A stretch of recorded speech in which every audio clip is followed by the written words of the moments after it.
The 49th gene key and its programming partner, the 4th gene key, have been activated through the last Sun-Venus conjunction on August 13th, starting a new cycle with Venus in Leo after the completion of her last 18-month journey that began in the sign of Capricorn on January 8, 2022.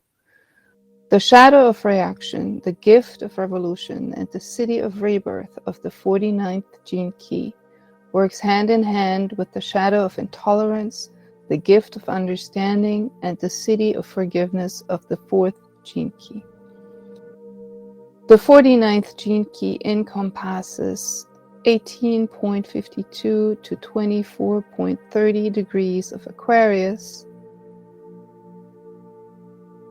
and on the other side, the 4th gene key encompasses 18.52 to 24.30 degrees of Leo. The 49th gene key is undertitled Victim of Emotional Reactions. On the repressive side, inert. On the reactive side, rejecting. And the 4th gene key is undertitled as being a victim of need for answers on the repressive side, and on the reactive side, nitpicking, criticizing, judging. The 4th and 49th gene keys now play out in the collective through the war in which different religions and ideologies are clashing with each other, different perspectives and truth that are caught amidst competing conglomerate agendas of greed and oppression, furthering the divide and conquer schemes of our society.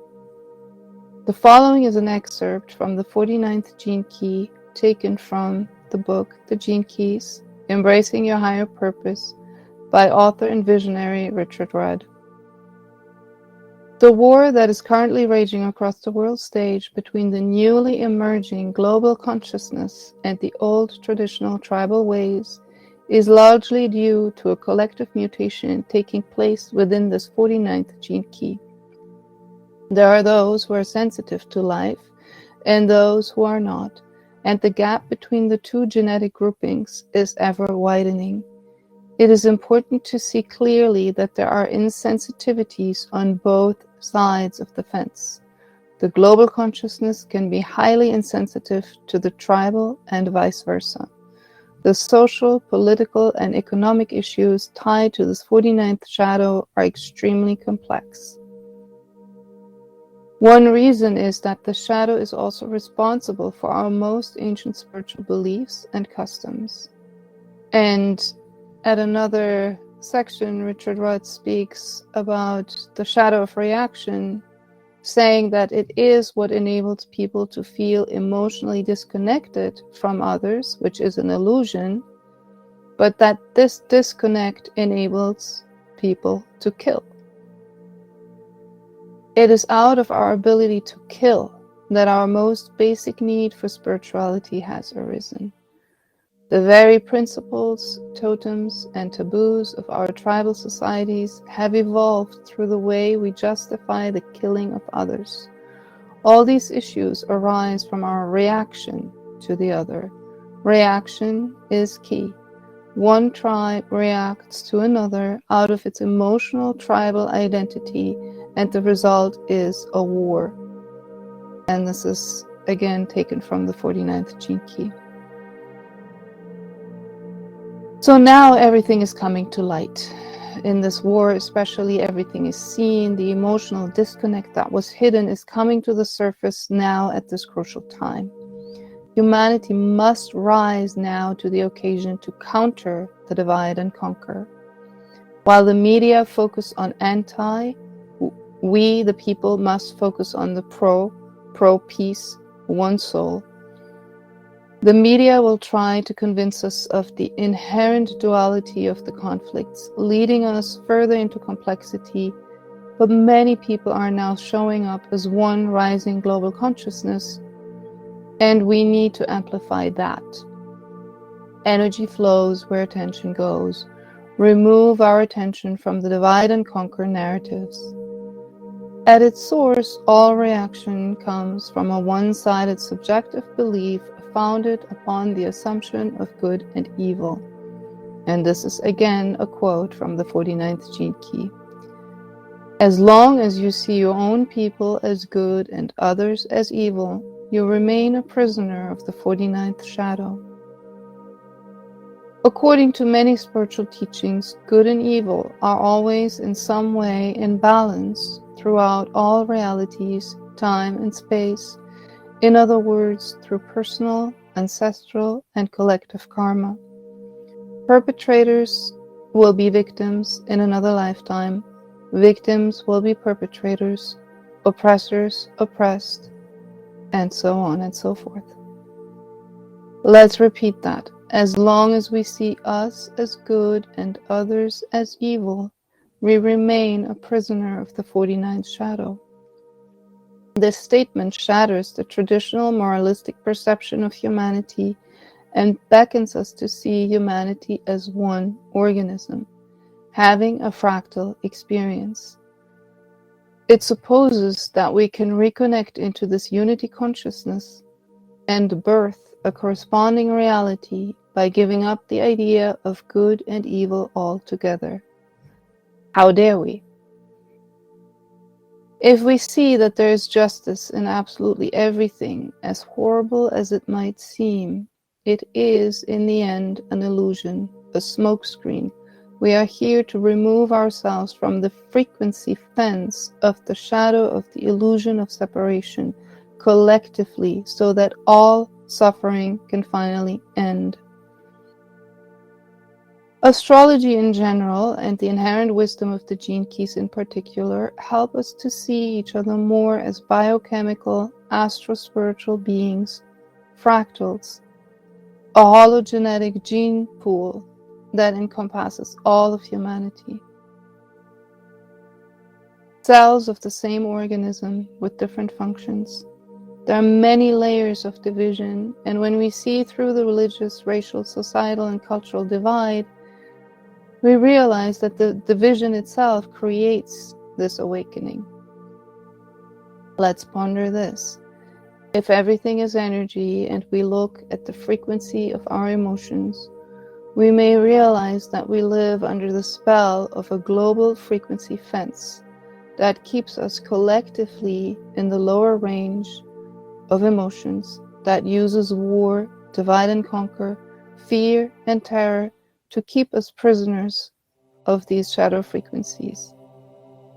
To break free collectively from this fear-based matrix, we must first see it, accept it, to transcend it. Here is the biggest challenge we need to see. We need to see it within ourselves first and foremost. The biggest obstacle to the concept of unity is our ingrained emotional nature, our reactiveness, even to injustice, mainly through anger and intolerance, but also through depression, apathy, and self-deprecation on the flip side. Most of us don't live in a war zone, and we may feel helpless against the intense division and cruelty we see every day through our social channels, but there's one thing that we can do to help. We are in the midst of the greatest change. If enough people can overcome their own reactive nature and be diligent in their inner work, this change in frequency will create a quantum leap through the hundreds monkey effect. It will lessen the impact of the collective shadow. We live in the times of prophecy. We can go beyond our astrological programming by going against our selfish nature and at the same time use the spiritual tools, whatever they are. Mantra, prayer, meditation, scanning the Zohar, to receive more light, to share more light. Through our honest and inner work, we can transmute the shadows in our DNA to activate the gifts of our DNA, the Book of Adam, and receive even more guidance, choosing divine will versus selfishness. Kabbalah teaches us to practice having empathy, to practice feeling others' pain more than our own, to open our hearts and be the least selfish possible. Practice empathy when it's difficult. Practice foregoing any kind of emotional reaction. Dissolve the boundaries we created through the needs of our ego to feel special, to feel safe, to feel supported, etc. It is a path of radical service, not 51% service to others. That's not enough anymore. We need to give when it feels uncomfortable, serve when we don't want to, and break down walls wherever we can, making our physical vessel available for spirit, aligning with the light, channeling the light. When we know how much astrology influences our behavior, we could argue that Neptune may be one of the portals through which we receive the divine guidance of the light of our soul, our higher self, and this function is shared also by the asteroid Orcus, for example. The imprint of the movement of the planets determines how much light we can receive from these heavenly bodies that hold our highest potential. Their orbit determines how much this light is darkened through oppositions and other adverse planetary influences, or conversely, how many conjunctions and favorable influences one has in their birth chart that facilitates the transmission and reception of the light. When certain transits happen, the light is obscured. A person may receive much less guidance and support, and they must sometimes make an incredible effort and sacrifices to keep going, or they have not had much light available through their birth chart imprint to begin with. If this is so, who are we to judge someone who has less light available to guide them? In our essence, we are all the same. The light is the same. Our ability to receive and create light varies. If someone else's essence were to come through someone who has a lot of light, courtesy of their astrological natal chart, then they would behave the same way, do as much good. Ponder that. If everyone is acting according to how much light they have available in their lifetime, then there is no actual good or evil. Then everything is in balance. It is exactly the way it's been designed. Whether we do or don't believe that we live in a simulation, it certainly is a matrix that we are invited to change and elevate and remove ourselves from the societal pressure into fear, emotional reactivity, and remember our unity. It's an illusion that we are emotionally disconnected from each other.